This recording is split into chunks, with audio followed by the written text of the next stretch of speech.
The Masters was epic. Like a dinosaur could get, like a raptor could just pop out or something. Because I wanted to save my one in and out privilege to like maybe go take a nap or something. All right, y'all. Welcome back to the Heads Up Pod. As you can see, I'm decked out with Masters shit. Everyone's got Masters stuff on. We're here to talk about the Masters, Augusta, some of our experiences. We're also here to talk about Scottie, the tear he's on, Nelly, she's on fire. We also talked about a few other events that we did touch on in April, like Quiet Golf. But let's transition into, why don't we talk about Quiet Golf and Puma? How did that sort of come through? Yeah, I will say, like, so Quiet Golf is a relatively new golf brand. I looked at their Instagram. They started it in February of 2021. So it kind of just came out of nowhere. Cool. And since then, they opened up a retail shop in Southern California. Yeah. And then just recently did a pretty sick collab with Puma. Yeah. A whole collection, including shoes. Yeah. So Aash went out to Laguna Beach. Yep. Did a little event there just to kind of promote this new collab. But yeah, Aash, how was that? Yeah, so I got a chance to represent Golfheadz out there at the event. Honestly, you know, I've been fortunate since joining Golfheadz, partnering up with Jay, been out to a lot of these events. You know, you always see like the different creators, influencers, all these guys show up, and they're not always really fucking with the product or the collab or like, you know, whatever it is. They might like components of it or whatever. Here, I really saw everybody who came out was really rocking the gear. Like, they really loved the product. And yeah, these guys nailed the collab. Like, the kicks turned out really, like, pretty, like, they look pretty beautiful. Like the green paisley. Yeah, the green paisley on the white. What are they called? Do they have a name? Or is it? So it was a classic shoe model from Puma. Okay. So it just released this year. Yeah. And I think this was their first kind of brand collab on that shoe. Sweet. So it kind of has that like FootJoy look to it. Got it. Yeah. More of your traditional. Yeah, but it has like a really clean green paisley. But the paisley design's not like a different color. It's all green, so it's more subtle. Yeah. Cool. But it looks clean. Yeah. And so, yeah, I would say like the turnout was great. People were really engaged with the event. We were playing in a canyon. So it was like such a great location. Got to play with a couple of really cool people that I hadn't met before. A couple like up and coming semi-pros and amateur golfers. But then played with our boy Matt Kang. You're considered an amateur though, right? He's getting Let's go. Trackman amateur. Wait, before you move further, do you remember what the course was called? Yeah, so it's called the Ranch at Laguna Beach. Sick. Okay. And so it was like really cool. Like you're right on the water on one side, but once you enter the course, you're like literally tucked inside a canyon. And so like just the greenery in the surrounding area, like you really feel like you're kind of transported. Yeah. You know what it looked like? Sick. It looked like that Hawaii course. Yeah, the one that we play on TrackMan. It might be, yeah. But you've seen that course, right? It's like it's like kind of located in the Jurassic Park area. Yeah. Yeah. With the backdrops, and it looks unreal. But that course, it's funny you say that because it had that kind of vibe. Like you felt like it was like a movie. Like you're really like somewhere else. Yeah. Like a dinosaur like a raptor could just pop out somewhere. It had like that rainforesty because it did just. Yeah. We got poured on, which like again like. It just goes to show you, like, people were just about it. Like, they were happy to be out there. Yeah, I got to play with our guy, Matt Kang. Met Sam Yee, who a lot of people, shout out to Sam, such a good dude. But, again, you know those sun sleeves? You see a lot of live golfers wearing them. That's his company. Cool. Nice. So he's really, really involved in the community and an influencer in his own right. And so just, like, a really interesting kind of group of people that came together. And then, yeah, shout out to Raul and Diego over at Quiet. They're, we see a lot of these brands that are coming up, and I think they're really doing things the right way. Yeah. And, like, design is really at the core of a lot of what they do. Retail experience, all of that is just, it's elevated. And I think they're going to continue carving out a lane for themselves. I was kind of surprised they did a collab with Puma this early. Yeah. But I think it just goes to show you, like, I wouldn't be surprised if now the next wave of collab comes out for them, whether that's with the TaylorMade or an Adidas or one of those other brands. Totally. I could see them now kind of expanding on that, and it's pretty pretty cool. Yeah. I do really like the brand, just how they position themselves. It's a contemporary brand, but a lot of subtle designs, not too flashy, not trying to be like overhyped. Yeah. In this collab, you saw Ricky Fowler and Gary Woodland wear the fits, Which and you never see, right? Like you never see the players actually like really buy into it like that. Yeah. and they just look clean. Even the polo, the green polo had the paisley on it, the subtle paisley, and it. Yeah, I was looking at that. I should hit Diego up. Yo, I got the cream one, the paisley, like cream on cream paisley. Yeah, fire. Sick. Yeah, and just the material, everything. Like they really were a lot of people wearing the shoes at the event. Hell yeah! Like again and again. This is a place where, like, typically, like, I had my 9s with me. I was thinking about I would rock those. Yeah. I consciously made the effort to rock them because I'm like, this just goes with the fit. I want to rock them. Yeah. And that was definitely the vibe I got from everybody. Cool. It was cold as shit. I will say that. Okay. For like you're in Laguna, you think you're gonna be like nice and hot, whatever. Totally. They did a really good job. Like they had a really nice hoodie and a nice crew, so you saw a lot of people rocking that as well. Nice. So again, it just shows how diverse that collection was. But like, it was a full run, which is kind of rare. Like we went to a pretty big retailer there. I'm blanking on the name, but it's like our version of Golf Town. Okay. And these guys had a full 20 by 20 setup there. Yeah. Right? Like, that's a big real estate to take over in a major retailer. Yeah. And these guys had like a full women's collection and men's collection. Nice. Again, for an up-and-coming brand to partner with a Puma, or like, you know, a top-tier producer, you just don't see that shit that often. And it's like pretty impressive. Yeah. Speaking on the shoes and the fact that you did play in them, you know, can you talk about comfort and how it held up? Yeah, good question. So you guys know me. I'm not much of a classic shoe wearer. I like the new sneakers. I like the new style. I like the kind of the lighter kicks in general. Yeah. These felt light. They had a lot of the new tech in the sole that came from the new nitros. And so it didn't have the same like new weird kind of, you know, those cleats at the bottom. Yeah. But had a very custom kind of Puma Golf kind of built-in cleat at the bottom. Nice. But all that to say, it was super lightweight and it didn't look heavy. Right. You know, like you see some of those old school shoes, the base just looks a little thicker. They're like bulky. Yeah. It's just had that nice silhouette, and then to Jay's point earlier, like the green paisley, just it kind of pops off on the way they designed it. Yeah. Even the QC Puma logo on the side, like they just did. Yeah, they did it right. Done right. Yeah. That was Yeah. collab for Puma. So like just sort of taking it to like the charts, you know, design. What would you rate that shoe? The shoe. Oh, good question.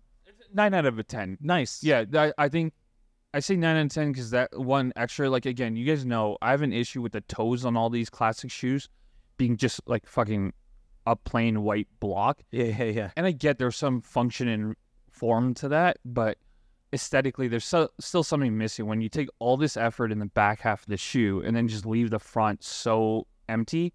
And after 2 wears, because I've worn them a couple times now out on course, Nice. you start seeing crease lines and that kind of stuff, and it's like, okay, had they just done a little extra there, whether it's like a little wingtip design, whatever they could have incorporated, Right. it would have faded out some of those imperfections that come out over time. Totally. And would have given it, I think, a little bit more longevity in my closet. Yeah. Other than that, I think they're fire. Comfort-wise, 8 out of 10. Okay. No blistering, no nonsense. Again, Yeah. feels pretty good. Like, I still think comfort, like that. I've tried a couple of the FootJoys. I've tried a couple of the other brands out there where comfort might be able to go like one more tier up. Yeah. And what's our other Performance? value? Oh, value. Value. I got blessed by the Quiet Golf team, so Yeah. so we Good value. great value. Nice. Yeah, no, I honestly think like if you're looking for a classic silhouette and you're like, I want like a good approachable shoe that I could wear all season long, Yeah, the value would be up there on a kick like that. for sure. Hell yeah, man.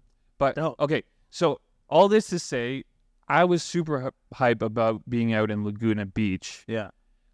But while I was out there, and this was like pretty early in the month, you guys had been plotting something a little bit bigger, or at least Josh had been. Yeah. And AP, you kind of fell into something, but fucking Augusta.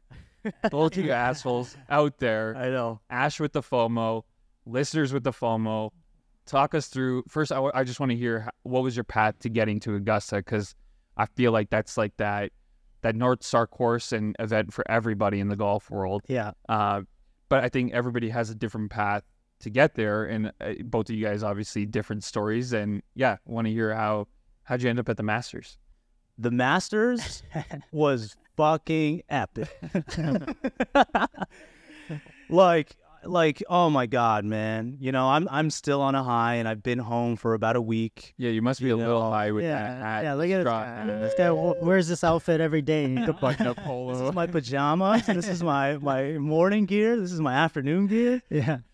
So if you can't already tell, man, I had a blast. It's really actually hard to explain how, the emotions kind of went through when I got there to even when I'm leaving and to now. Nothing short of like, what you'd expect. Yeah, for sure. How about you, Jay? You still feel that high from the experience? Yeah, well, I mean, I wear this hat every day, and I always get compliments. Like, people are always asking, like, did you go to the Masters? I'm like, yeah. They're like, how was it? I'm like, fucking unreal. Yeah. Like you said, it met my expectations. Yeah. But it's funny because, like, when you guys were gone, I didn't have plans to go to the Masters. No. So I felt FOMO because I wanted to come to the Puma Quiet event, but I couldn't. And then you got hooked up at the Masters, which in my mind I thought was impossible. Like, I had no idea how to get there. Like, I felt like the lottery was impossible. It's called a lottery. How are you supposed to get tickets? Yeah. So yeah, I didn't really have any expectations for that week, but then when the opportunity came, I just jumped on it and never looked back. Yeah. And maybe touch on that opportunity, like how did it come up? Yeah. So I met this guy through Instagram, through the Golfheadz account. His name's Jed. Connected through the Instagram account a couple years back, and I took him out to a round at one of the local courses here, and we just kind of hit it off. We talked about like the sim opportunity too. He was interested in that, but he's like a business guy. He moved out to the Philippines with his family. He's been going to a lot of PGA tournaments through his connection with Tom Kim. Okay, nice. So him and Tom Kim's brother are like best friends. They grew up together. Easy. And Tom Kim actually moved to the Philippines when he was a kid to get as much golf and practice in. Because again, Korea was super expensive. It's really hard to kind of develop your game out there. Yeah. And so, yeah, they just kind of grew up together, had tickets for the entire week, but he didn't know that he had weekend tickets as well. Yeah. So he only thought he was there from I think, Tuesday to Friday. Wow. So at that point, he already booked his flight home, made plans with some friends that were coming to town, so he couldn't really cancel all that. So he hit me up on the Golfheadz account. He's just like, hey, I got Saturday, Sunday tickets. Like, do you want to come? So you didn't even reach out to him. He reached out to you. No. Like, we were supposed to meet up in Toronto a week before, but it didn't work out. Okay. So I knew he was kind of in town, but then he was at the Masters all week, and he didn't want to sell them, obviously, because they were kind of gifted through the players. But didn't want them to go to waste. Got it. So Tom Kim hooked him up, essentially. Yeah, so Tom Kim pretty much hooked me up, man. But thanks, Tom. Tom, you want to be on the podcast anytime? Yeah, that's the one. All right. But yeah, I mean, basically when he said, like, do you want to come Saturday, Sunday? I thought about it. This guy messaged me. He's like, yo, should I come to Augusta? Dude. Like, because you hear all these different stories, right? Like people getting like screwed over. Yeah. One of the one story I did see was from New Nine. Yeah. You guys saw that as well? Yeah. Oh man, what a disaster. Sorry to hear that, Brandon. Hey. But anyway, that's why I was like, dude, like, make sure these are real. Yeah. Send me a photo of the pictures. Like, I could tell you if they look all right. Yeah, I mean, I thought about it. I'm like, okay, well, first of all, I met him in person. Yeah. But he wasn't charging me for the tickets. So unless he's like a complete ass and just wants me to pay for a flight and stay out there and not give me the tickets, I'd be like, I mean, he gets nothing out of it other than a laugh. True. You know? So kind of jokes. Yeah, I know. He has all these cameras set up. Pumped. So I didn't feel like a gamble, but I guess when I was telling people I got 2 tickets to the Masters, they're like, it seemed sketchy. Yeah. So yeah, I'm so happy you came, man. It was just like, it was so hard to explain how I was feeling at that time, and I was like, dude, this is the one this is like an opportunity that you can't really, miss on. When is this ever going to come around again? Of course. I mean, you can message him next year, but. Also, I thought about too. At that point, Tiger made the cut. Yeah. How many years does Tiger have left? You never know, right? Right. That's cool, man. And I guess you flew into Charlotte. I also did the same thing. Yeah. So we flew into Charlotte with the company that I did go with. They brought me on as like a production coordinator, sort of like photography, sort of supervisor. And we got there on the April 4th. So like a good week and a half before the actual tournament. And so I think that's one of the, valuable tips, if you're going to Augusta is like flying to Charlotte. It's a 2-hour flight. And it's also from Toronto. Yeah. And then once you get to Charlotte, rent a car, and then you drive to Augusta, which is only like, a 2.5 hour drive. Yeah. So super helpful because I hear like the Augusta Atlanta airport is a madhouse, especially during that time of year. But yeah, like I'll sort of just touch up on how I got there is just like, I met this guy a couple months ago, and we met at a job, and he does a lot of event photography for big companies such as like the NHL, NFL, NBA. And then I asked him, like if he does anything else, and he mentioned the Masters, and like me, being very animated, I was like, dude, like I love the Masters, like please let me keep me posted.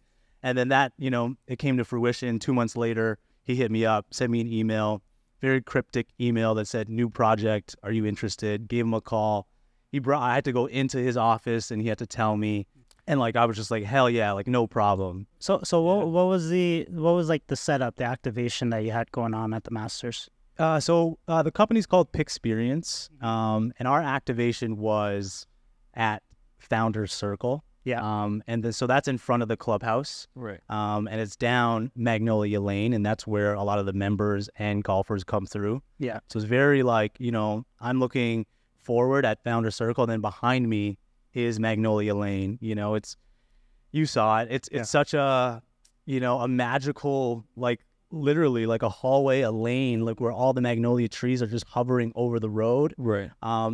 Middle of the day, you see all the sun leaking through the trees, and it's clear as day because there's not really much wildlife. There's no squirrels running across the road. There's no birds chirping in your ear. You're kind of just like in this magical moment, and it was pretty special, pretty fortunate. But essentially we have 4 different like tripods on with cameras. And then we have this huge lineup that people, wait to get their photo done. And essentially, we scan a QR code with like our iPods. Yeah. And then it transmits to the camera. And then once the photo's taken, they're done. And we give them the card where they can then scan the QR code at home and get their digital photo right away as a souvenir. Yeah. Cool. Yeah. It just makes a lot of sense for this event because you couldn't bring your phone in those tournament was that days. like one of the few, I guess there's like the only photo op, right? Like Exactly. Yeah, man. So and that's what's funny, a lot of people who are there for the first time are going to line up for the souvenir. Yeah. But that's the biggest debate, is like, are you lining up to go to the souvenir to get this souvenir, or are you buying souvenirs from the merch shop? Right. Or are you placing down your chair at the first tee? And you got to make all these different decisions based on, I guess, your point of view and why you're going to the Masters. Yeah, and I guess how long you're staying there for too, right? Because like obviously, I'm sure we're going to touch on it, but the merch, shout out to the gnome here. The merch is obviously like a big part of the Masters experience. They fucking crush it from a revenue standpoint. We Jay and I were hearing some stupid numbers that they brought in over the weekend. Crazy. And then just hearing about how they funnel inventory out, like the logistics behind it is very sophisticated and very, very interesting as like a case study. But how do you guys prioritize? Like, isn't it, I'm sure it's like, especially being your first time, was it overwhelming going the first time and walking through the gates and saying like, okay, do I do exactly that? Do I go plant my seat at a hole, right? Do I go to Amen's Corner and like get a spot? Do I go to the pro shop? Do I go to find a pimento cheese sandwich? Like what's that first kind of like intuition when you guys are walking through the gate? Yeah, I mean, I got some advice from other people that attended the event. Sonny was saying the first thing you should do is go to the pro shop. So I got there early before the gates even opened. What's early? Like what time do gates open? Good question. It was 8 a.m. Okay. But I think I got there at like 7:30. So it being my first time, I didn't know what to expect, really. So You didn't know if there's gonna be a lineup or like Exactly. what parking situation. So, you know, right at the beginning, you get funneled through. There's a volunteer pretty much like every like 10 meters guiding you to parking. Like there's so many people Right. just helping you get set up. And when you get there, when you go into the parking, it's a big field, kind of looks like a campground. And it's massive. Like there's no shortage of parking. Right. And then Do they scan your like ticket, your card? Like, what do you have to show?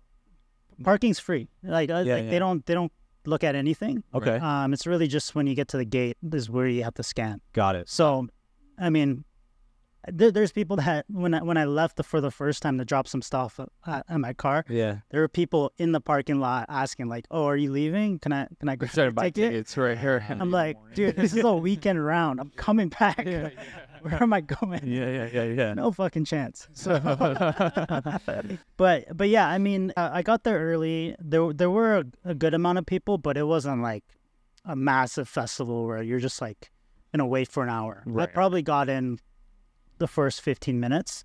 Nice. And then they had multiple lines to scan, quick check-in. So it was really quick to get in there. And then when I went to the pro shop, no lineup. In my mind, I was thinking like, oh, people don't really care about the pro shop. Right. Yeah. But as soon as I left, the lineup was massive. It was like Yeah. back to the check-in. How did you find the pro shop? Like you? It's the first thing you run into basically. Oh, You really? can't miss it. Oh, I see. You know, you walk down this little path, and then Yeah. pro shop, food area. It was kind of like a cozy, covered in trees little area, kind of like a little village almost. Yeah. Cool. It was really that particular entrance was really nice. And then when I went to the North Gate another time, that's more of a grand entrance. You know, you could see the massive practice area, and then the pro shop's like 10 times bigger. Right. Yeah. So it was cool, different vibes, a big contrast there. Totally. But yeah, no, it was Was inventory similar between the two locations? Like, did you feel like you lost out on anything by going to south first as opposed to the north? a lot of it is the same, but there's probably a few like different hat styles and some smaller merch that, you know, aren't really game changers that we're missing. Right. But even the smaller pro shop had so much inventory, they had a back room, so they kept stocking up on stuff. And Yeah. there was no shortage. I think I saw a lot of people wearing different hat styles that weren't available, and I think that's just due to it being picked up on the first few days. Okay. Right. You know, some like Yeah. the beige rope hat that Yeah. you know is now selling for So like 3 crazy. times. Yeah. I was able to get 4 of them. Actually, Yeah. yeah, where are they? Yeah, Yeah. hook So, 'em up. so you bought the bootleg I box. know, Where's the selling real us all that box? garbage. Yeah, don't give me this bullshit box. Yeah. I gave it to the fam. You know, they knew I was going. Again, this was an opportunity that I don't know if I'll ever be back. Yeah. So I did just kind of like load the bag with what I thought was cool. Yeah. And it was hard for me to really like decide. You know, like, are people gonna like the classic fits, Yeah. or because it's the Masters, it's classic, Right. or do I go with like more of a modern day textile rope hat? You know, so it was hard really deciding what to get for people. Yeah. But no, like I was just curious, like between, you know, South and North Gate, what are things that, what items were in the North Gate that wasn't in the South? Like, was it more accessories? You know what I mean? Like, I know the sizing is a lot different, but to beat the rush of a line and to go to the South Gate versus the North, like, Yeah. why wouldn't you do that? Yeah, I feel like when I went to the South Gate and got all my stuff, I got everything I needed. Then when I checked the North, didn't really feel like I missed out on a few things. Right. Maybe a few hats that I even could have picked up, but they weren't that nice. Right. Yeah. So I think I'm glad I went to the South Gate just because there's probably less of a line. Right. Less Yeah. people get in and out. Totally. But yeah, I had everything. How much did you spend, if you don't mind me asking? So it added up pretty quickly. Yeah. But when you look at the price tags, they're all fairly reasonable. Yeah. You know, the hats were $32. I got a towel that was only $19. Yeah. Ball markers $20. You know, so they weren't really price gouging you. USD. Yeah. And then the USD, which kind of sucks. But yeah, it came up to maybe $1,000 US. Oh, nice. Which I felt like I got a lot of stuff. I got the gnome too. Yeah. This is $30, which isn't bad. You know, like people are reselling that for like 150. I know. No, some of those are going for now they've climbed even more. Mini ones? Yeah, minis are going for like 250. Wow. I wonder some of the hats, like the pimento hat, it was going for $3-4 bills. Yeah. Like some of this stuff is getting real flip value. Yeah. Actually, I got a mini Masters putter.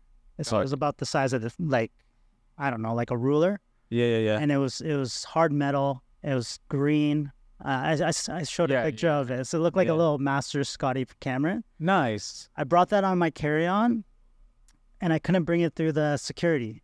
They thought it was an actual putter. I'm like, I can't fit a real putter in my carry-on luggage. They took it out. They're like, you got to check your bag in your actual front gate. So I was like, fuck, I can't go all the way back there. So I'm like, okay, just take it. But I was pissed. So you had to leave it. I had to leave it. Yeah. You couldn't just walk on with it? Like, no, I guess you couldn't fit in your carry-on? It was in my carry-on. Oh, and they took it out. They took it out. They're like, well, you can't bring a golf club on the plane. I'm like, it's a souvenir. Yeah. Oh my God, dude. Yeah. No way. Yeah, no, I fucking love that thing. Oh man, there's no use to it. Like, yeah. What are you gonna do with it? But that was a little disappointing. Look, I think if you're at the Masters and you have a couple days, you know, get that out of the way. You know, go there on the first day, early in the morning, line up in the shop. It's worth it. Because you can spend hours in there and buy as much as you want. So highly take advantage of, you know, I would suggest going to the north one versus the south one, just in terms of like inventory and what they have. Yeah. And then take it to your car right away. Because I made the mistake of carrying 2 bags around for half the day. Because I wanted to save my one in and out privilege to like maybe go take a nap or something. So I was walking around. My arms were killing me. And then I finally just took it to the car. I was like, I regret it. I should have just done it right away. Yeah. For sure, man. Yeah. And like for all those like collector item people, like the gnomes, the bigger gnomes go fast. Like they go within the first hour. I don't know if you saw any big gnomes.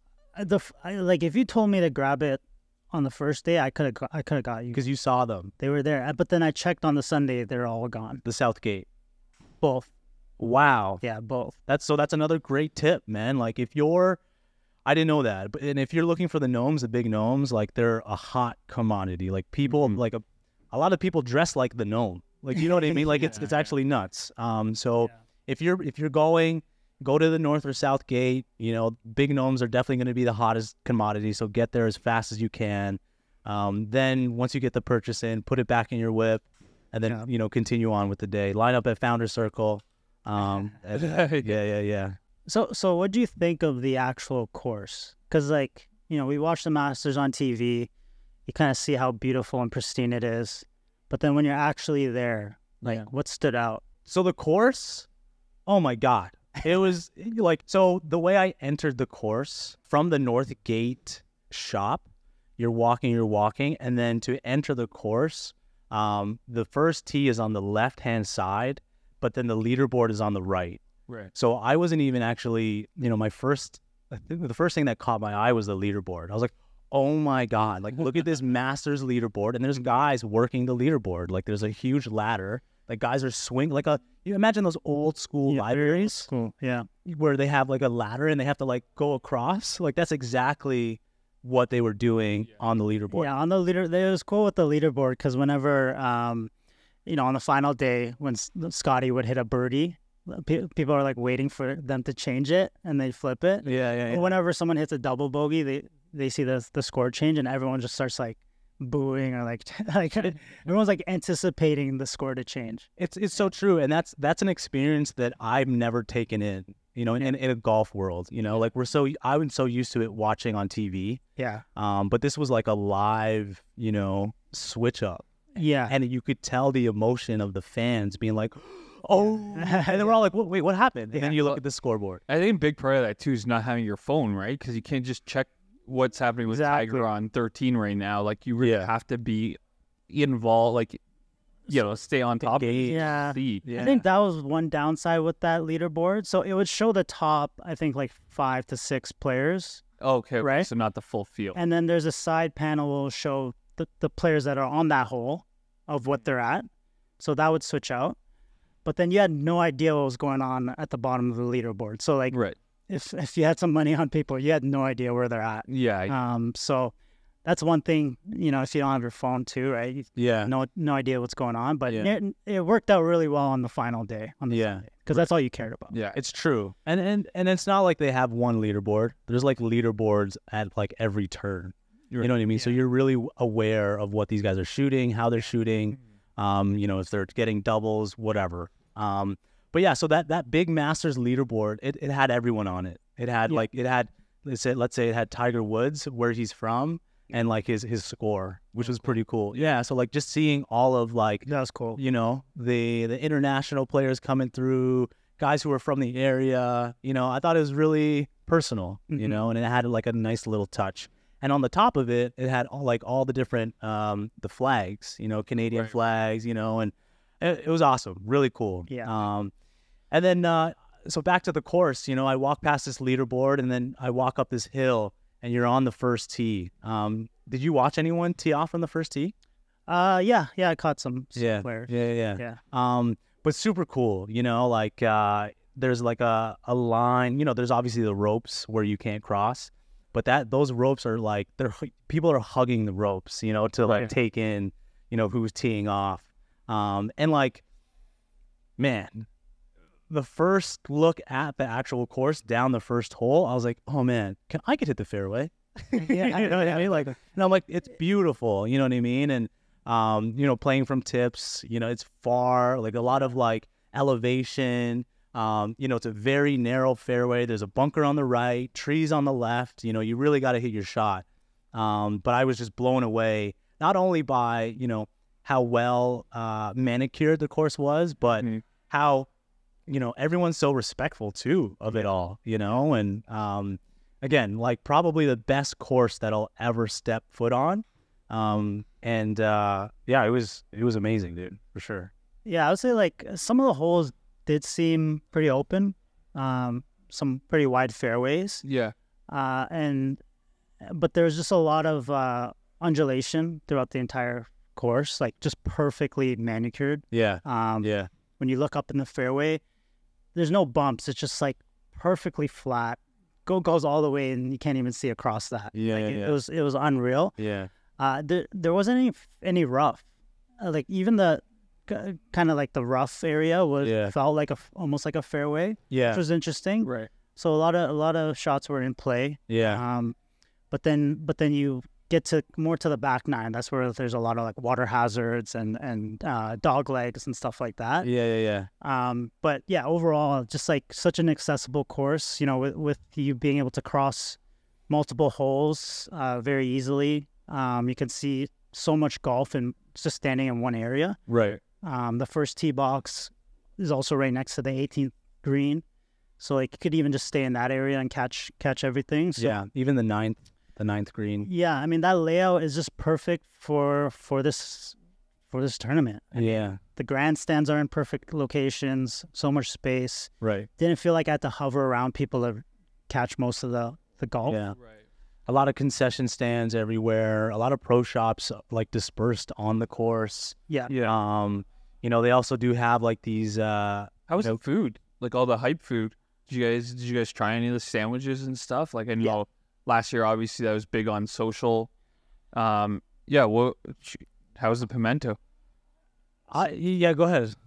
Yeah. So with the food, they have rows, right, where you just grab and go, and they constantly have them stocked. So it's really efficient in terms of walking through that and grabbing food. But you're grabbing sandwiches all the time. There's no like other types of made to order food. Got it. So you had the pimento cheese, which I don't know. It's like a cream cheese with some peppers. Worth the hype, or there's a ton of different cheese in it. I was like, what would you rate it? I don't know, like a 5 out of 10. Yeah. Nothing special about it. I brought one and left it in my bag for half the day, and it got warm. Gross. No, but the cheese kind of melted, and I don't know if I was just starving at that point, but I was eating it, and that's actually when I liked it. Yeah. So They do serve it cold. yeah, Yeah, which isn't like my cup of tea. But I did like it. I think the first few bites, I was like, "Oh, this is amazing," and then 2 days later, I'm like, this is okay." Yeah. You know what I mean? Like, the novelty kind of wore off. yeah, Was there booze? People drinking? of course, yeah. Yeah, there was booze, and a lot of people, like, at the end of the day, I'm walking around, and you see guys, girls, they have, like, all these cups, and Yeah. I think that's a souvenir, too. Of course. Yeah. You have the gray, the transparent cups with the Masters logo. You also have the green cup with the Masters logo, like, very special. Those were selling 4 for $20 on eBay. Yeah. Really? So the green I have ones, 15 of them. you only get the you only get the green ones when you buy alcohol. Got it. Yeah. So then all the clear ones are just the sweet teas and the pops. Pops, yeah. And I saw some kid who only had white cups, and he wasn't allowed to drink. Yeah. So he went up to a guy who had all green cups. I was like, "Hey, do you mind if I trade you a couple of white ones for the green ones?" And he was nice about it, but deep down he's just like, "Dude, this is like 3 times the cost as your white cups. Like, I could have bought your cups easily." So they did a little trade. Yeah. Nice. But yeah, you definitely want to collect those. It's just Part of it. next year when you have a Masters party at your house, you just serve one in those cups. Yeah. It's like, I have enough. I have enough for like a beer pong match. yeah. Legit. Like, yeah. Outside of, like, obviously there's a lot to kind of experience and see, especially for the first time. Yeah. How is the golf? Like, how is it Yeah. seeing Scottie take down the green jacket? What was, like, obviously, like, I know we kind of touch on this, kind of just us talking offline, but, like, Bryson was -7 after round 1. Yeah. And the leader finished at -11 for the tournament. Yeah. And meanwhile, everybody was saying, oh, the weather's supposed to get better throughout the weekend and all that, but it seemed like things were relatively flat from a scoring perspective. So what was the vibe like for you guys out on the course, like, seeing, like, the gameplay? Like, were guys struggling? Like, what was the vibe like? Yeah, I mean, it was tough golf, and I think a lot of players lose strokes on their approach shot, not sticking the green. Right. I was watching the first hole for quite a bit when I first got there, and yeah, people were hitting the green, and then it'd roll off on the back, and a lot of the greens were kind of like a turtle back layout, so it would just trickle all the way down, and without the rough, it wasn't catching it. Right. So it just kept going. But then saw some amazing recovery shots. The greens were fast, so you see them just like tap it, and it go the entire way. Yeah. Like you wouldn't think it would reach the hole just based on the stroke, but Totally. just kept going. So Yeah. I think watching the greens at the Masters, like kind of staying around those areas is where you'll see a lot of struggles, I guess. Right. I 100% agree. Like, these guys can, like, off the tee, even their second shots are pretty fucking money. Yeah. You know what I mean? And the putting, I think, is where, separates, someone great and someone good. Mm-hmm. And when you're on that type of green where, you can't really see it on TV, but it's like, it feels like there's moguls on the green, like they're so hilly. I'm just like, dude, how do you even, comprehend what to do and where to put the ball? Yeah. It's nuts. I just don't get it.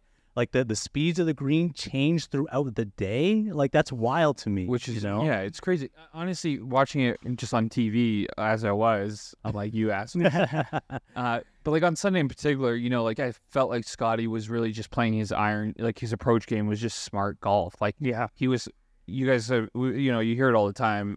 Like, you gain more experience playing Augusta over time. Like, Maxwell, I think, was saying you have to play this place at least 3 times to get a feel for it. Yeah. For sure. And it just felt like he was, not only was he able to find those spots on the green that felt like a safer spot, but he was doing it with so much freaking confidence. Totally. And he was dropping in, and he was okay with taking a 3-putt if he needed to. He just knew how to play it responsibly. And Mature.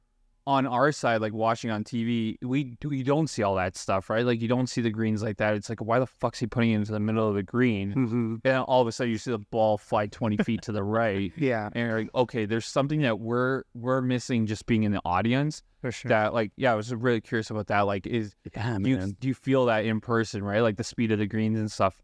I mean, I was watching some players practice before they tee off, and I saw Scottie and Colin. They were just working on 4-foot putts for like a good hour, like literally from here to here. Yeah. Just getting that feel, making sure they knock down those. Right. Like it's like clockwork. Colin's like, oh, should I switch up my grip? Yeah, exactly. But just the amount of focus they have on those short putts, like I'll never go warm up before a round and just do those putts all the time. Yeah, right. They did it for a very extended period of time. That's what makes or breaks a round, you know, if you miss one of those. For sure. Straight up, man. Yeah, it's a huge momentum killer, right? Like we saw a couple of these guys like have a couple fuck ups here and there, and like Colin's whole week turning around in the span of 3 holes. Yeah. Yeah. Right, which is insane. Like you play really awesome golf all week, and then to have it blow up in your face like that. Yeah. And then Max, kind of similar thing. Some of the early guys around the leaderboard never even made it through to the weekends. Right. I guess again, watching from afar, it felt like this was Scottie's tournament. Even when it got close there, I actually didn't feel like they were that in it. Right. What was the vibe like there? Like, obviously don't have the anticipation of a Tiger coming up the ranks or Rory being part of it, or you didn't have the whole live versus PGA kind of like at a very competitive scale at the very end, Right. like in the home stretch. Yeah. So like, what was the vibe like? Was it like, okay, yeah, we're sitting here to watch Scottie win and hope he doesn't fuck it up, and then like the other half of people are like, I hope he fucks it up, so there's something to watch here. Like, what was the vibe like? From my perspective, because I'd be chilling at the 18th, it was hard for me to like walk the course, especially on the last day, you know, and then you're looking at the leaderboard. So you're seeing all these different scores go up and down, but you just see Scottie's go up. Right. So the people that I were surrounded by were just like very, Scottie's got this, you know, Scottie's a machine, you know what I mean? Like they're in favor for this guy, you know, and they're like, no one's going to come close to Scottie. Yeah. Even like, I would make conversation with the people that were in line coming up to take their photo. I'm like, oh, like, who do you guys want to win today? And, you know, a lot of them were like, you know, they're not saying Scottie, right? And I'm like, and they would ask me, and I'm like, oh, I'd love to see Scottie win. They're like, oh, you're a Scottie guy? You know what I mean? Yeah. I just feel like that's the story of Augusta, of just like a lot of these tournaments these days. You know? Yeah. Yeah, I mean, I think Scottie, he was on a tear before the Masters. And on the final day, you had Colin, Max, and Alberg there. And Alberg's first tournament at the Masters. And he's sick, by the way. He's very, very solid. Yeah. Yeah, I put some money on him. He's fun to watch. Yeah, he is.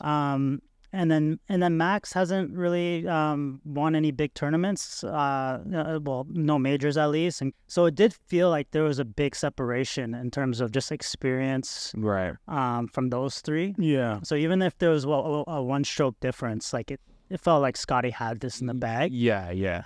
And then he just kind of ran away with it as soon as they all made a mistake, right? But like you said, they're 2 strokes behind Scottie.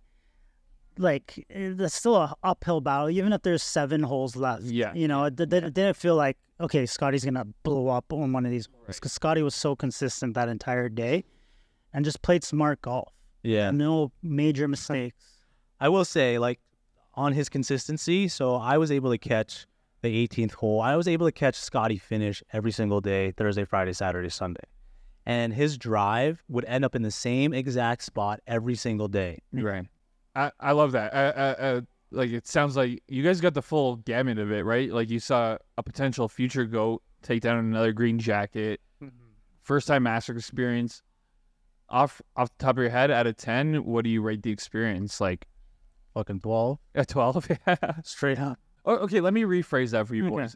Leaving the Masters for the first time, like, any letdowns or anything that you didn't like, or like anything that you like, you're like, this was like, it didn't hit it for me. Yeah, there are a couple things. Like, I hate to be like nitpicky, but we talked about the food. Like, I feel like that could have been better. The pulled pork sandwich was unreal, but those sandwiches could use a little bit of work. especially 4 days of that. If you're there for the whole week, Exactly. No, exactly. I was gonna say, like, if you're there for a day, you know, the food might be something that you're really into. The novelty of it, all of that, yeah, Exactly. But then if you're there for like a longer duration, like, you know, get all that food out of the way the first day. Yeah. You know, explore Exactly. the menu. Honestly, Amen Corner was kind of disappointing Oh yeah, because I couldn't see on the whole 12, like you can't see the green, so you can't really see what's going on from even the grandstands because it's like you can see the tee box, but then it's pretty far out. right. So like you know you cheer when they make a putt, but you don't really see like what happened around the green. Right. I wish you could just have a better look. Yeah. Because it's such an iconic hole.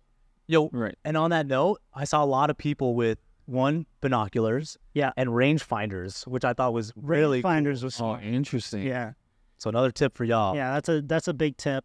Yeah, binoculars make sense too. Like you can really, well, at least on the putts and stuff, then you're engaged, right? Yeah. You'll track it, you'll follow it, at least with the golfers you like. Exactly. No, it's dope. From my POV, man, I'm a Augusta national advocate. Fucking brand ambassador over here. See, no, real talk. Like, it was, again, like one of my favorite events all time. I've been to a few, and this is definitely on my like top 3, like, you know, events that I've ever been to. Nice. So I don't really have much negativity to say toward my experience. Yeah. And it was kind of different than, you know, what people are going to be used to, you know. Right. I kind of had like an all-inclusive experience. You know, the food was free, the beer was free. I didn't really have to park. You know, so it was just different. Yeah. And like I was very fortunate to be part of that situation, and so it's still a 10 out of 10 though. yeah. Like everything else was just, I feel like they hired a consultancy agency and just figured out how to make the most efficient tournament ever. Yeah. Right. And they had so many employees and volunteers, even in the washrooms, like the public washrooms. There's so many stalls, and they had like 4 workers in there, just wiping down the counters, guiding you through. Right. Like at every single washroom. The parking lot had like hundreds of people just guiding you through the parking lot. I love that. I think that like those are the things that make take like a really cool event and make it a memorable experience. And like it's pretty amazing. Like the fact that they're staffed up to that extent is pretty incredible.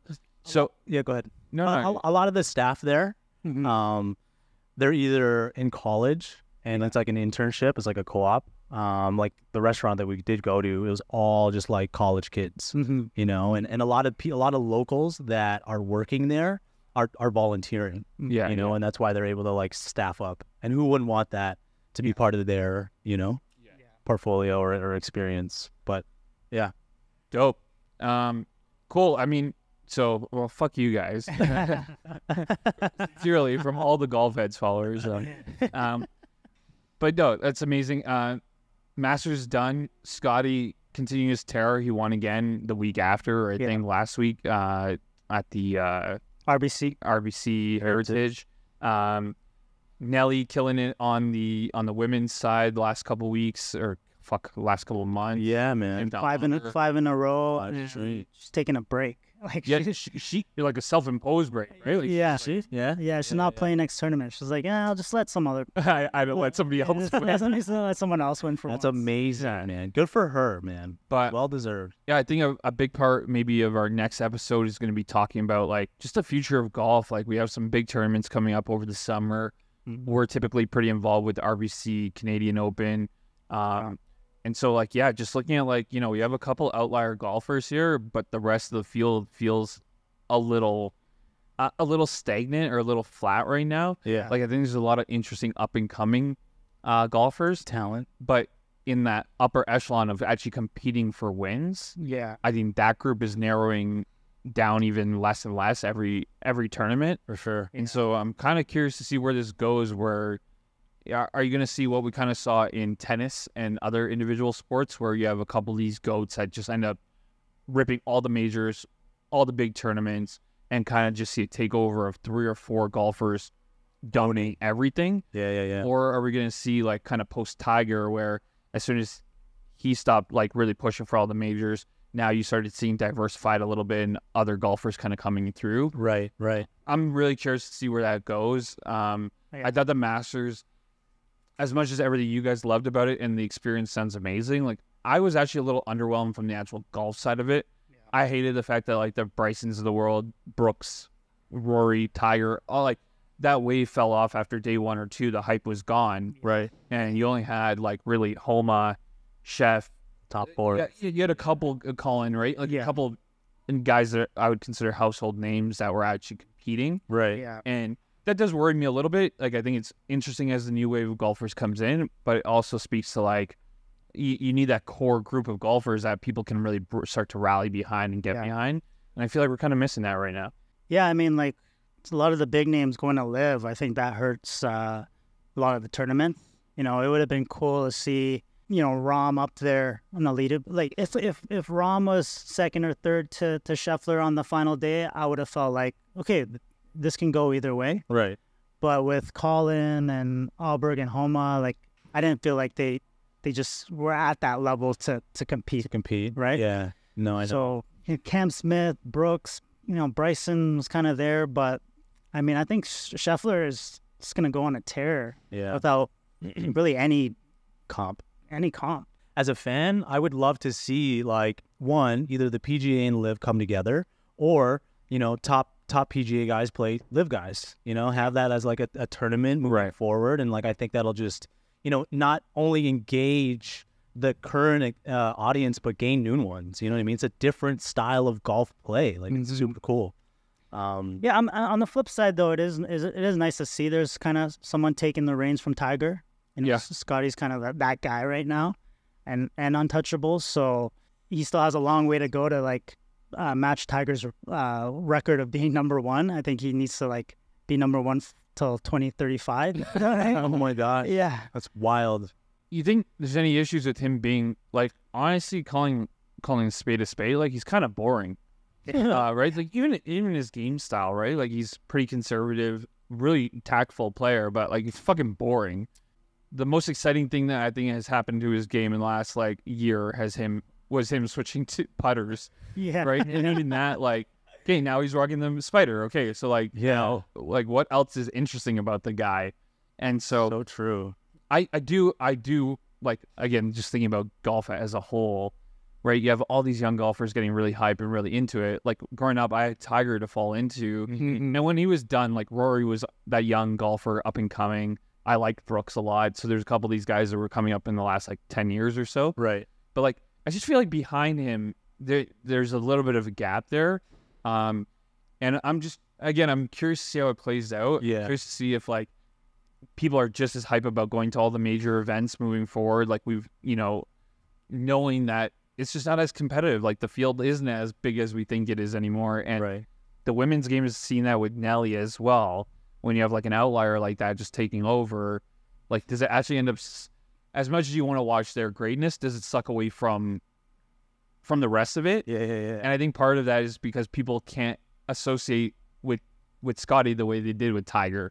Yeah. Right? You want to see Tiger win every tournament. It's so true. And like comparatively, like if you look at them two, Tiger's wins are so creative. You know, he gets into these trouble shots. Yeah. And this guy's making like trap stinger draws, like, you know what I mean? Like underneath the tree. Yeah. Meanwhile, Scotty's on the fairway. Boop.